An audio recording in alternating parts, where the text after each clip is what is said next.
লড়াই নয়, এটা মমতা বন্দ্যোপাধ্যায়ের কলেজের ছাত্রছাত্রীদের অস্তিত্ব রক্ষার লড়াই। না, এই স্লোগান আরজি করের বিচার চাওয়ার জন্য নয়। হাইকোর্টের নির্দেশ, পুলিশি প্রহরার পরও কলেজ প্রাঙ্গণে ভয়। মুখ্যমন্ত্রীর কলেজ নামে পরিচিত যোগেশ চন্দ্র চৌধুরী কলেজের ডে এবং ল বিভাগে বেনজির সংঘাত। শিক্ষামন্ত্রী এবং কলকাতা দক্ষিণের সাংসদ কলেজ প্রাঙ্গণে পৌঁছতেই উঠল we want justice slogan. College প্রাঙ্গণে দেওয়া হয়েছে ধর্ষণের হুমকি। শিক্ষামন্ত্রীর সামনে কান্নায় ভেঙে পড়েন ছাত্রীরা।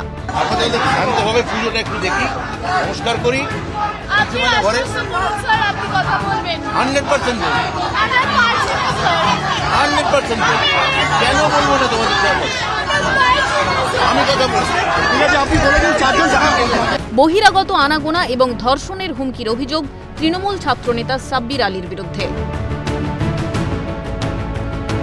পুলিশ থাকাকালীন হাইকোর্টের রায় বেরোনোর পরেও যখন আমাদের ক্যাম্পাসে বহিরাগতরা ঢোকে এবং আমাদেরকে বাস তুলে মেরে দেবে, সমস্ত ডেথ থ্রেট দেয়, আমাদের মেয়েরা আমরা সেফ ফিল করছি না। তো আমাদের প্রোটেকশনের ব্যবস্থা করা হোক। যখন ওই যে তোলাবাজদের দল, আপনারা নাম জানেন, সাব্বির আলী অ্যান্ড গ্রুপ, তারাই এই তোলাবাজটা সৃষ্টি করেছে। তো তার জন্য আমরা যখন কলেজের কাজ শেষ করে বাইরে যাচ্ছি, তখন আমরা রীতিমতো ভয় আছে যে আমাদের বাড়ি আমরা ঠিকমতো ফিরতে পারবো না। এক পুজো হচ্ছে তৃণমূলের দলীয় কার্যালয়ের সামনে, তাকে ডে কলেজের পুজো বলে দাবি করা হচ্ছে। আবার এক পুজো হচ্ছে গাড়ি বারান্দার সামনে, চেয়ারের ওপর মাতৃ প্রতিমা রেখে পুজোয় অধ্যক্ষ পঙ্কজ কুমার রায়। তৃণমূলের দলীয় কার্যালয়ের সামনে চলা পুজোয় উপস্থিত অভিযুক্ত তৃণমূল নেতা সাব্বির আলী। সাংসদ মালা রায়কে অভ্যর্থনা জানান তিনি। আবারও বলছি, আমি তৃণমূল কংগ্রেসের খুব ডিসিপ্লিন কর্মী। দল যেটা বলবে সেটাই আমার স্ট্যান্ড, আমার আলাদা করে কোনো স্ট্যান্ড নেই।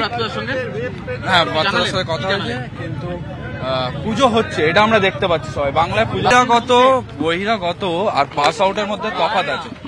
কলেজের ছাত্র অ্যালামনি, কলেজের ছাত্র এক্স স্টুডেন্ট এবং বহিরাগত এপাড়ার ওপাড়ার ছেলে দুটোর মধ্যে তফাৎ আছে। যে 15 বছর আগেকার যে এখানে পড়ে বেরিয়েছে, তার কলেজে ডেলি কি কাজ? সকাল থেকে ও এসে এখানে রাত্রি 9টা 10টা অব্দি বসে থাকে। মেয়েরা থাকে, ছেলেরা থাকে, ওকে কোনো আটকানো হয় না কেন? ডে কলেজের গভর্নিং বডি ওকে আটকাতে পারছে না কেন? প্রশ্ন যে বিতর্ক কেন পিছু ছাড়ছে না? কলকাতা হাইকোর্ট থেকে শুরু করে অ্যাডমিনিস্ট্রেটিভ, মুখ্যমন্ত্রী পর্যন্ত রিপোর্ট তলব হয়ে গিয়েছে, কিন্তু তারপরেও বিতর্ক কেন পিছু ছাড়ছে না এই একটা কলেজের? পড়ুয়াদের প্রতিনিধিদের সঙ্গে দেখা করে কথা বলেন ব্রাত্য বসু, তাদের দাবি দাওয়া শোনা হয়। বিক্ষুব্ধ পড়ুয়াদের একাংশকে নিয়ে কিঞ্চিত ক্ষুব্ধ মেজাজেই সমস্যা সমাধান নিয়ে মন্তব্য শিক্ষামন্ত্রীর। পাল্টা পড়ুয়াদের একাংশের অভিযোগকে মিথ্যে বলে দাগিয়ে দিয়েছেন মালা রায়। ঠিক আছে, সমস্যা নেই, পুজো হচ্ছে, কোর্টের নির্দেশে পুজো হচ্ছে, প্রিন্সিপাল নিজে আছেন, গভর্নিং বডি প্রেসিডেন্ট। আজকে তো পুজোর দিন, আজকে দাবি দেওয়ার দিন না। যদি দাবি দেওয়া থাকে প্রিন্সিপালকে জানাক, প্রিন্সিপালের সঙ্গে আমি বলতেই পারি। ওরা তো কথা বলতে চাইছে না, ওরা তো আপনাদের দৃষ্টি আকর্ষণ করতে চাইছে। ভালো করে যে ছবি। বৈঠকটা কবে করছে? এর আগে কোনোদিন এরা আমাকে চিঠি দিয়ে জানাননি যে তাদের কোনো বক্তব্য আছে কিনা। দায়িত্ব নিয়ে টাইম দিলাম, 6 কিংবা 7 তারিখ আমি সকালে বসে আমি কথা বলে নেব কলেজে এসে। এবং এই যে মিথ্যা একটা অভিযোগ, এটা যাতে না হয় সেই জন্যই তারা আলাদা জায়গায় পুজো করতে বাধ্য হয়েছে, কিন্তু সেটা শান্তি বজায় রাখার জন্য। কিন্তু এখানে কিছু কিছু রাজনৈতিক মনোভাবাপন্ন, অন্য দলের রাজনৈতিক মনোভাবাপন্ন, তারা চাইছেন কলেজটা ঘিরে একটা রাজনীতি হোক। এই কলকাতারই এক মেডিকেল কলেজে নিরাপত্তাহীনতায় ভুগে পিজিটি পড়ুয়ার প্রাণ বিসর্জনের কথা নতুন করে বলতে হবে না। আবারও কলেজ প্রাঙ্গণে নিরাপত্তাহীনতার কথা ছাত্রীদের মুখেই। শিক্ষামন্ত্রী, সাংসদের হস্তক্ষেপে ছাত্রীরা নিরাপত্তা পাবে কিনা সেদিকেই নজর থাকবে।